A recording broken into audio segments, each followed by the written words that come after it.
तुम्हाला कधी-कधी असं होतं का, तुमच्याकडनं एक चूक झाली आणि त्याच्यानंतर तुम्ही म्हणता, "चला, जाऊ दे, मूडच गेला आता, संपलं सगळं थांबल्यासारखं होतं." जसं की क्रिकेटमध्ये एक कॅच तुम्ही घेतला, तो सुटला आणि त्याच्यानंतर काय होतं, दुसराही सुटतो आणि तिसराही सुटतो. क्रिकेटमध्ये असं होतं, कुकिंगमध्ये असं होतं, मीठ पडतं जास्त, तेल पडतं. आर्ट्समध्ये, ड्रॉइंगमध्ये काही कॅलिग्राफी असेल, ड्रॉइंग असेल किंवा क्रॉशेट असेल, सगळ्या बाबतीत अशा चुका होतात आणि त्या एका चुकीमुळे दुसरी चूक पण घडते, तिसरीही घडते. आता क्रिकेटवाल्यांना फॉर एक्झाम्पल, क्रिकेटवाल्यांना सगळ्यांना सवय असते, की जे नवीन प्लेयर्स असतात त्यांना असं होतं, की पहिला कॅच सुटला, दुसरा कॅच सुटला. तर ते पण असं त्यांच्याकडे पण एक थेरपिस्ट असतो, so त्यांना पण ते विचारतात, की असं का होतं? जसं की आता जे एक्सपिरियन्स्ड आहेत, विराट कोहली वगैरे.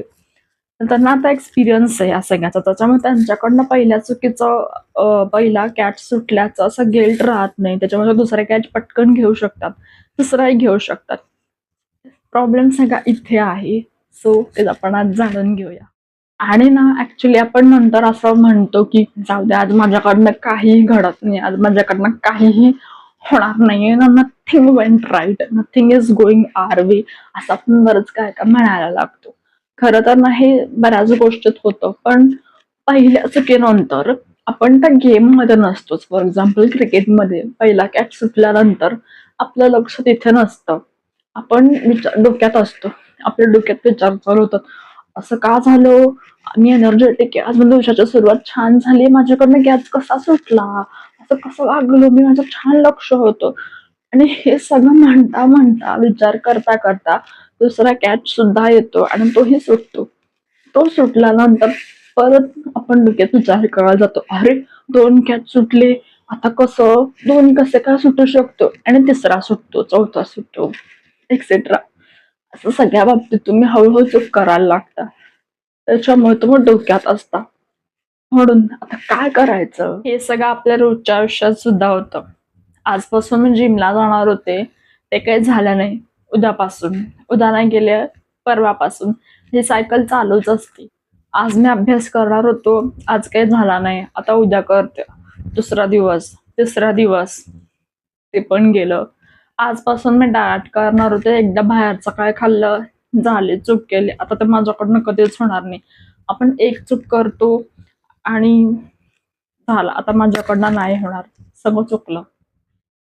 काय होतं माहितीये का? आपण एक चूक केली ना आणि त्या एका क्षणाला आपली ओळख बनवतो.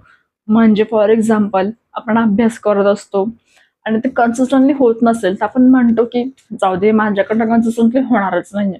समजा मी फेल झाले परीक्षेत आणि मी स्वतःला म्हणले मी त्या लेव्हलचीच नाहीये. म्हणजे हेच. थोडंसं थांबा, थोडा पॉज घ्या. तुमचा रिअल प्रॉब्लेम ना इथे सुरू होतो. तुम्ही स्वतःशी जर निगेटिव्हली बोलताय ना, इथे खरा प्रॉब्लेम सुरू होतो. आणि खरं तर हे माझ्यासोबत पण खूप वेळा झालंय. मी खूप असं काहीतरी मस्त प्लॅन करते, सगळं छान प्रिपेअर्ड असतं. पण एक चूक झाली आणि त्याच्यानंतर सगळं बंदच पडतं. मग हळू आपणच त्यातून बाहेर पडतो. फॉर एक्झाम्पल आता YouTubeचंच एक्झाम्पल घ्या तुम्ही. मी 1 वर्षापूर्वी व्यवस्थित कन्सिस्टंटली YouTube व्हिडिओज टाकत होते. लग्नानंतर थोडासा ब्रेक पडला, मग मला स्वतःला असं कॉन्फिडन्स नाही आला, की मी परत करू शकते का नाही, परत टाकू शकते का? मग मी स्वतःला असं निगेटिव्ह पण बोलत होते, की नाही मी नाही करू शकत, आता होणार नाही. पण मला त्यावेळेला कळलं, की नाही हे बदललं पाहिजे. आपण स्वतःला पॉझिटिव्ह टॉक स्वतःशी पॉझिटिव्ह टॉक केला पाहिजे आणि स्वतःला सांगितलं पाहिजे, की नाही मी ह्या-ह्या वेळेला हे पुन्हा चालू करणार आहे. मला हे करायचं होतं. आणि लोकांपर्यंत सायकॉलॉजी विषयीचं जे नॉलेज आहे ते पोहोचवायचं होतं. लोकांची अ, मदत करायची आहे. अँक्झायटी, डिप्रेशन छोट्या-छोट्या गोष्टी असतात रोजच्या आयुष्यातल्या. सो तेच तुमच्यापर्यंत पोहोचवायचं आहे. हे माझं मेन लक्ष आहे.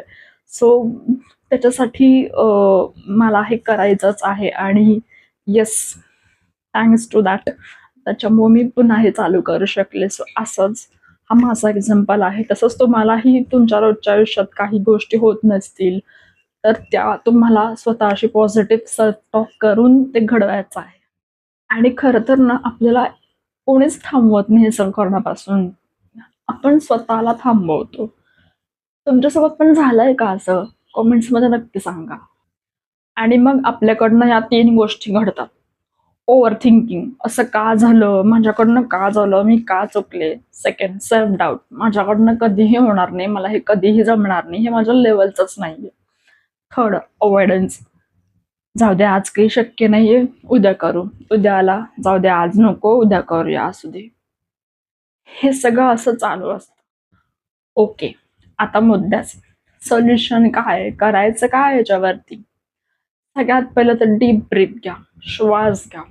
का बरं श्वास का घ्यायचा प्रत्येक वेळा शांत व्हायचं? त्याचं कारण असं की आता आपला मेंदू इमोशनल ह्याच्यामध्ये आहे, इमोशनल स्टेटमध्ये जातोय आणि आता आपल्याकडनं काही लॉजिक काम करत नाही. त्याच्यामुळे सगळ्यात पहिला मी सांगत असतो की डीप ब्रिदिंग करा. तुमचे थॉट्स काय आहेत, तुमचे काय विचार चालू आहे ते आधी समजून घ्या. स्वतःला विचारा की ओके, मी आता काय विचार करतोय, माझ्याकडनं ही चूक झाली, माझे आता विचार काय आहेत, माझ्या डोक्यात काय चालू आहे. समजा तुम्ही म्हणालात की मी युजलेस आहे, ठीक आहे, मी युजलेस आहे, आता ह्याला फक्त चेंज करायचं. स्वतःला हे विचारायचं की मी युजलेस ही फक्त फॅक्ट आहे का फिलिंग आहे. आणि बऱ्याच वेळेला असं होतं की ही फिलिंगच असते, कारण की आपल्याला फक्त आज एका चुकीमुळे असं वाटतंय की मी युजलेस आहे, पण मला रोज असं वाटतं का, मी रोज असा चुका करतो का, तर नाही. बऱ्याच गोष्टी आपण चांगल्या पद्धतीने सुद्धा करतो, तर मग ती फॅक्ट नाहीये, ती फक्त आतापुरताची फिलिंग आहे. सगळ्यात important step, take small steps.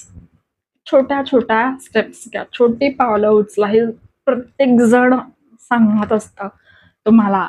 आणि आपण स्वतःला ही सांगत असतो की नाही, आपण छोट्या छोट्या पावलाने पुढे जाऊया, एक एक लॅडर आपण चढत जाऊया. तसंच आता समजा क्रिकेटमध्ये एक कॅच सुटलाय, सो आपण स्वतःला त्या गिल्टमधून बाहेर आणून आपल्याला आता नेक्स्ट बॉलवरती फोकस करायचा आहे, हे स्वतःला सांगायला पाहिजे की ठीक आहे, माझ्याकडनं ही एक चूक झाली, पण आता मला स्वतः विचार करत न बसण्यापेक्षा सेकंड बॉलवर मी कसा फोकस करू शकतो, मी कसा माझी पूर्ण गिल्ट काढून ऍक्शन घेऊ शकतो की मी पुढचा कॅच घेणार आहे आणि त्याच्यावरती फोकस करणार आहे. एक लक्षात घ्या, तुम्ही जे ऍक्शन्स घ्याल त्याच्यामुळे तुमची अँझायटी तुटली जाणार. तुम्ही ऍक्शन घेतलेच नाही तर तुमची अँझायटी तशीच कायम राहणार आहे. तुम्हाला समजा अभ्यास करता येत नसेल 1 तास, 10 मिनिटं करा. एक छोटा टास्क, छोटे छोटे टास्क करत जा, मग तुम्हाला तो मोठा टास्क करण्याचा एक कॉन्फिडन्स येईल. आता एक चूक झालीये, ठीक आहे, आपण 10 मिनिटाचा हा टास्क करून बघूया, मग 20 मिनिटं, मग म्हणजे 15-20 मिनिटं, मग 25 मिनिटं, मग 1 तास. असं जिमच्या बाबतीत, डाएटच्या बाबतीत, अभ्यासाच्या बाबतीत, कॅटच्या बाबतीत किंवा जे काही रोजची कामं असतील, जो काय तुमचं प्रोफेशनल मधले छोटे छोटे चुका होत असेल, तर अशा वेळेला एक स्मॉल स्टेप्स. सेल्फ टॉक, जसं मी मगाशी सांगितलं की स्वतःशी तुम्हाला पॉझिटिव्ह सेल्फ टॉक करायचा आहे. आपण बऱ्याचदा असं म्हणतो की माझ्याकडनं ही चूक झाली, मी युजलेस आहे, तर हे आपल्याला बदलायचं आहे. हे आपल्याला असं करायचं की हे एक चुकीचा मोमेंट होता, मी चुकीची ठरत नाही, हा एक मोमेंट होता, हे एक छोटासा टास्क होता जो चुकीच्या पद्धतीने झाला, पण ते आता मला करेक्ट पद्धतीने करायचं आहे. मी चुकीची नाहीये, मी स्ट्रॉंग आहे आणि मी पॉवरफुल आहे. मला आता पुढचा प्लॅन करायचा आहे की मी ती छोटीशी चुकीचा मोमेंट होता, तो असं मी करेक्ट कसा करू शकते. मी चुकीची वाटणार नाही, स्वतःला परत कॉन्फिडन्स येईल असं मी आता काय करू शकते. ह्या सगळ्याचा जो स्ट्रॅटेजी आपल्याला असा प्लॅन करायचा असतो. क्रिकेटमध्ये एक कॅच सुटल्यामुळे तुम्हाला जो गिल्ट येतो, तर त्याच्यामुळे आपल्याला प्लॅन करायचं की आता पुढच्या कॅचवर मी कसं फोकस करू शकतो. आपल्याला स्वतःला स्वतःला हेल्प करायची आहे, स्वतःला बाहेर काढायचं ह्या सगळ्यातून. आपल्याला अभ्यास करून चांगले मार्क मिळवायचे आहेत, आपल्याला चांगला कॅच घेऊन चांगला प्लेयर बनायचं आहे. त्याच्यामुळे आपण आपल्या स्वतःशी पॉझिटिव्ह सेल्फ टॉक, ह्या सगळ्या स्टेप्स तुम्ही फॉलो केल्या तर हळूहळू काय होईल, तुम्ही चूक केली तरी तुम्ही आता अडकणार नाही वाटेत, तुम्ही पुढे जाणार आहात. आणि फक्त हीच एक गोष्ट तुमचा कॉन्फिडन्स बिल्ड करते. एक लक्षात ठेवायचं, चुका करून तुमचं आयुष्य थांबत नसतं, आपण चुकीतूनच शिकत असतो असं सगळं म्हणतो. तुम्ही ती चूक हँडल कशी करता ह्यावर सुद्धा अवलंबून आहे. आणि हळूहळू तुम्ही चुका हँडल करत गेला तर तुम्हाला कळेल की ओके, मी मागच्या वेळेला ही चूक केली होती, सो आता मी काय केलं पाहिजे, आता मी कसं फोकस केलं पाहिजे, हे तुम्हाला पुढच्या वेळी लक्षात सुद्धा येईल. पुढच्या वेळी चूक झाली तर काय करायचं, थांबायचं, थोडा श्वास घ्यायचा, विचार बदलायचा की ओके आता मी काय केलं पाहिजे, हे माझ्याकडनं झालंय, आता मी कसं केलं पाहिजे. असं छोट्या छोट्या स्टेप्स घेऊन तुम्ही ते करेक्ट करायला जायचं. त्यावरूनच तुमचा कॉन्फिडन्स वाढणार आहे बरं का. तुम्हाला जर हा व्हिडिओ आवडला असेल तर लाईक करायला विसरू नका, कॉमेंट करा आणि तुमच्या मित्रमैत्रिणींना शेअरही करा. आणि हो, चॅनलला सबस्क्राईब करायला विसरू नका. आपण आता असंच भरपूर सायकोलॉजीवरती कॉन्टेंट घेऊन येणारच आहोत. भेटूया पुढच्या भागात. बाय.